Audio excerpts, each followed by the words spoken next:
해라. 여행이라는 지금 이 시기에 주변에 있는 다른 여행 유튜버 친구들도 제가 가까운 게 아니고 제가 제로잖아. 내가 제로다. 구독자 여러분 안녕하십니까. 여행에 미치다 유스입니다. 여행업계 생존 보고서. 지난 시간 1부에 이어 오늘 2부에서는 여행업계가 난항을 겪게 되면서 이에 따라 여행 크리에이터, 프리랜서로 활동하고 계신 분들은 어떤 변화를 겪고 계신지 패널 3분을 모셔두고 함께 이야기해보는 시간 준비해보았습니다. 네, 안녕하세요. 저는 여행작가 청춘유리라고 합니다. 여행 유튜버, 이자 인스타그래머 해피제아입니다. 네, 여행 유튜브와 여행 블로그 운영하고 있는 브로디라고 하고요. 자, 패키지 여행 인솔하는 그런 여행 인솔자로도 활동을 하고 있습니다. 여행 작가는 일단은 글을 쓰는 게 가장 중요하기 때문에 네. 주로 이제 인세를 받게 됩니다. 대부분은 10%를 받고 있습니다. 그래서 그 책이 이제 13,800원이면 세금 떼고 뭐하고 하면 한 권에 1,100원 정도? 1,200원 정도 막 이렇게 들어오거든요. 네네. 그러다 보니까 이 책을 쓰는 것만으로는 수입원이 그렇게 많이 될 수가 없어서 책에 실었던 걸 조금 더 생생하게 이제 독자님들에게 알려주는 네. 그런 식으로 강연을 하면서 주 수입원이 아무래도 강연이 좀 되는 것 아, 같아요. 오히려 인세나 글을 쓰는 원고료보다도 강연이 주 수입원을 차지하고 있는 부분이 큰 건가요? 네, 다 다른데 저 네네네네. 같은 경우는 좀 그렇고요. 아, 네. 그리고 잡지나 신문사나 이런 필요한 곳들에 기고를 하는 방식도 있는데요. 네네. 네, 대부분의 분들은 이제 책을 쓰고 강연을 하고 기고를 하는 걸로 알고 있습니다. 보통은 호텔이나 아니면 다른 나라의 관광청들에서 주로 연락이 와요. 네. 아니면 여행사나 항공사에서 연락이 오기도 하고, 제가 직접 여행을 가서 영상을 찍으면서 그것들이 자연스럽게 홍보가 되니까 그로 인한 제작비를 받는 그런 구조거든요. 쉽게 말하자면 이제 현지에 계신 여행 가이드님이 계시잖아요. 네네. 패키지 여행이라고 했을 때 네. 그 가이드님을 도와서 이제 일을 같이 하는 건데, 이제 인솔자는 해외에 거주하지 않고 공항에서부터 손님들을 모시고 이제 현지에 가서 여행도 같이 한 다음에 이제 돌아왔을 때까지 인솔 업무를 하는 직업이에요. 아, 네. 여기서 소속돼서 이제 정직원으로 그 인솔자를 하시는 분도 계시고, 저처럼 이제 여러 여행사를 돌아다니면서 하는 프리랜서 인솔자가 있어요. 그리고 이제 출장을 나가면 그런 출장비가 나오고, 네. 블로그랑 유튜브 통해서는 이제 뭐 자체 광고 수익료가 있고, 이제 브랜디드 광고라고 해서 네. 제품이나 서비스들을 지원을 해주면서 이것들을 광고해주면 주는 원고료 비슷한 게 있어요. 네. 이렇게 세 가지 수익 수단이 있었습니다. 작가 여행 크리에이터로 활동을 하면서 잡혔던 모든 해외 국내 일정이 취소가 된 상태이고요. 강연도 네. 사회적 거리두기를 하고 있다 보니까 다 취소가 됐습니다. 그래서 계약을 했던 것들도 네. 이제 해외 상황이 좋지 않다 보니까 네. 다 무기한 연기라고는 하지만 어떻게 될지는 그 누구도 모르는 상황이어서 지금 4개월째 수입이 없거든요. 일단 들어오는 수입원이 아예 끊겼으니까. 정말 제로라는 작년- 말씀이신 건가요? 네. 아, 네. 제로인데 거기서 이제 마이너스가 되는 그렇죠. 거죠. 네네네. 여행 유튜브를 3년 했으니까 네네. 비수기, 성수기가 있기는 해도 네. 영원이었던 적은 한 번도 없거든요. 네.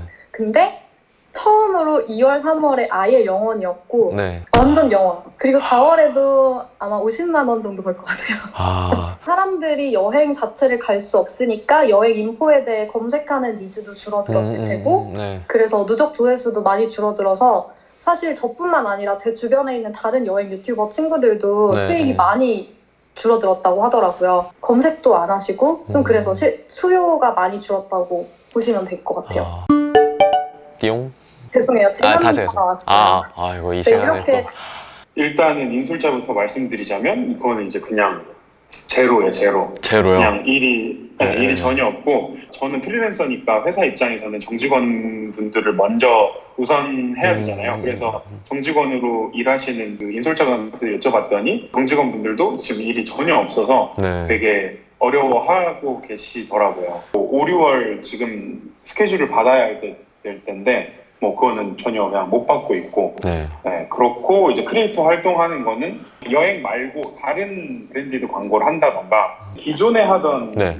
루트대로 했다면 사실 그냥 제로예요, 제로. 아. 그러면 100%가 줄었다고 해야 되는 건가? 네. 이제 말씀드렸듯이 이제 여행 외적인 걸로 자꾸 네. 이제 하려고 하고 있으니까 네. 그래도 한 40% 정도는 그래도 좀 하고 있지 않나 네. 생각이 들어요. 정확한 수치는 아니지만 생각을 했을 때 거의 여행 관련된 기존 업무는 제로에 가깝다. 네. 제로 가까운 게 아니고 제로. 아, 그냥 제로다. 프리랜서들은 이 예약을 걸어두는 것 자체가 업무의 시작이잖아요. 왜냐면은 다른 거를 그럼으로써 못 받기 때문에 그런 걸로 그렇죠. 인한 뭐 위약 해지금이나 이런 거는 좀 지급이 활발하게 이루어지고 있는 편인가요? 이게 완전 계약이 딱 파기라기보다는 알 수 없는 무기한 연장이 돼요. 그리고 사실 누구나 힘든 거 아는데 다시 우리가 이겨내고 나면 네. 다시 만나고 다시 같이 일을 할 사이인데 다른 위약금을 받으려고 생각을 해본 적은 없었던 것 같아요. 사실 프리랜서 시장이 막 네네. 계약서를 정말 잘 쓰고 체계적으로 운영하는 데도 많이 있지만 그냥 구두로 이렇게 되는 네네네. 게 상당수거든요. 네네네. 그리고 뭐 이 코로나 때문에 취소가 되었다 뭐 이런 메시지 못 받을 정도로 이미 그냥 시장이 이렇게 됐기 때문에 그냥 저도 그냥 연락이 없으니까 그냥 코로나 때문에 당연히 취소됐구나 약간 이렇게 생각하는 것도 좀 있는 것 같아요.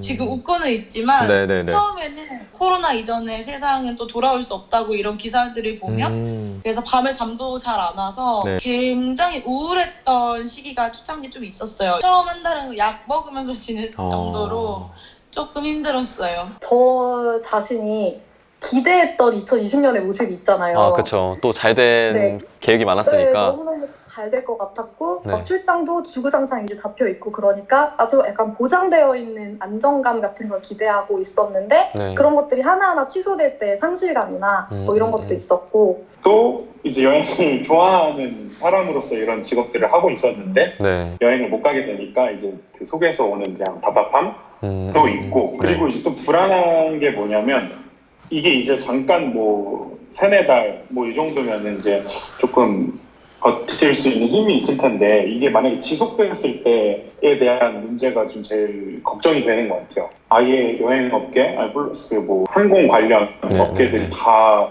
무너지게 될 텐데 그럼 어떻게 해야 하나 하는 걱정이 조금 있죠. 네, 이 사태의 종식을 알 수 없는 부분이 가장 큰 문제가 되는 부분인 것 같아요. 심리적인 불안함이 제일 큰 것 같아요, 사실. 뭐 향후 계획이라든지 이 시기를 좀 이겨내기 마음가짐을 좀 어떻게 하고 계신지 좀 공유할 수 있을까요? 수요가 거의 없다 보니까 여행이라는 게 지금 이 시기에 나와가지고 기분 좋은 반응을 얻을 수 있는 게 아니다 보니까 오히려 역으로 아무래도 역효과가 났던 것 같아요. 그래서 정해져 있던 것들도 여행이 아닌 좀 다른 주제로 풀어나가거나 직업을 바꾼다는 이야기보다는 아무래도 여행 쪽에만 제가 너무 국한이 되어 있었다 보니까 고등학교 시절부터 지금까지 전 진짜 여행만 바라보고 살아왔다 보니까 이제부터는 여행 이외에 하고 싶었던 것들을 좀 준비를 하고 있는데 사람 원유비로서 유튜브 라이프 스타일로 준비를 하고 있고요. 네, 맞네요. 그리고 자체 브랜드 제작에 되게 관심이 많아서 그쪽으로 공부를 조금 하고 있습니다. 근데 내가 어떻게 할 수 있는 게 아니기 때문에 내가 게으르다고 늦게 일어난다고 하는 게 없다고 해서 불안해하지 말고 어차피 돈 수입원이 없을 거 조금 즐기면서 해보자라는 생각이 들어가지고 한 번도 해보지 않았던 그런 게으름들 텔레비전 많이 보고 영화도 엄청 많이 보고 오히려 책은 조금 덜 읽었던 것 같아요. 머리가 아프고 오히려 익숙하기도 하고 그러니까요.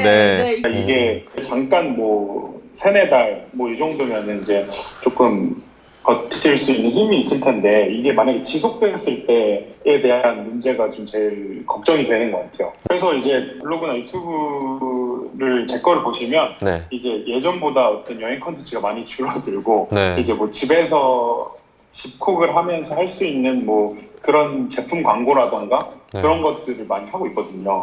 그래가지고 뭐 일단은 약간 급한 불부터 끄자는 급한 불을 끄는 건가? 아무튼 이제 당장 저에게도 수익이 있어야 되니까 약간 이제 그런 수단으로 좀 하고 있는데 대책은 사실 없죠. 그냥 이게 일단은 계속 마음 먹는 거는 이건 나아질 거야 하면서 그냥 뉴스만 보지 막 이렇게 됐기 때문에 나는 어떻게 해야겠다 하는 그런 적극적인 대처는 좀 없는 것 같아요. 저 자신을 봤을 때. 아, 그렇군요. 아, 참 어려운 상황인 것 같습니다. 그래서 네. 2월은 사실 조금 힘들었던 것 같은데 막상 쉬고 나니까요. 네. 안벌안스의 삶에 적응하게 되더라고요. 몸도 좀 건강해진 것 같고요. 네, 오히려 지금은 되게 사실은 많이 만족하면서 지내고 있어요. 요즘은 네. 포기랄까? 뭐 그런 뭐 굳이 장점을 뽑자면 장점이라고 하기도 좀 마음 아프긴 한데 그냥 좀 예, 표현이 되게 조심스러워지네요. 그런 뭐 생활에 조금 규칙성을 다시 되찾았다거나 네, 좀 검소하게 소비 생활도 좀 줄이고 이런 부분이 있었다는 말씀이신 것 같습니다. 그래도 니값처럼 행복한 모습이 아직 유지되고 있는 것 같아서 네, 상당히 다행인 부분이 있는 것 같습니다. 네, 이렇게 해서 세 분의 패널 분들과 이야기하는 시간 가져봤는데요.